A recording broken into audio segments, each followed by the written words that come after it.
Kuna watu kwenye huduma mnategemewa, na kuna watu kwenye praise na mnategemewa, kwa sababu mkiwepo nyie, Mungu anakuwa maarufu.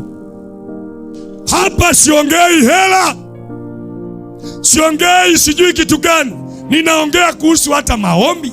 Kuna watu wakiomba kila kitu kinabadilika. Kuna watu wanaweza akamfanya Yesu kuwa maarufu kwa sababu ya maombi yao. Kuna wamama mmeacha kuomba sasa hivi, mnalala asubuhi mpaka asubuhi, yaani usiku mpaka asubuhi, unaamka kama kambale, unakunguta tu tope, unakwenda hata usali.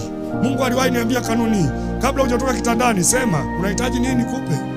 Kati ya saa nzuri kumwomba Mungu unachotaka ni asubuhi. Unamwambia Mungu, today I need money.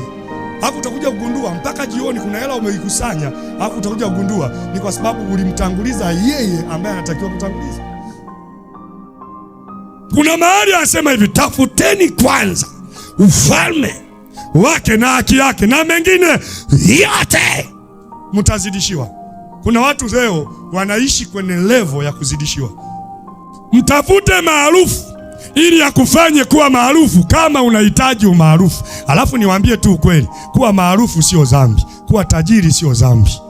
Angalia jirani yako, mwambie kuwa tajiri sio dhambi, kufanikiwa sio dhambi. Tunaombea yoyote ambaye amekuja ni mgeni, ni mwenyeji, popote kwenye madhabahu yako, kasababishe babako wa kiroho aseme wow, huduma yetu kupitia huyu imekuwa maarufu. Ayubu 22:21 anasema mjue sana Mungu ili uwe na amani, ndipo mema yatakujia. So kinachoanza sio vitu, kinachoanza ni kumjua mwenye vitu anayeweza kunipa vitu.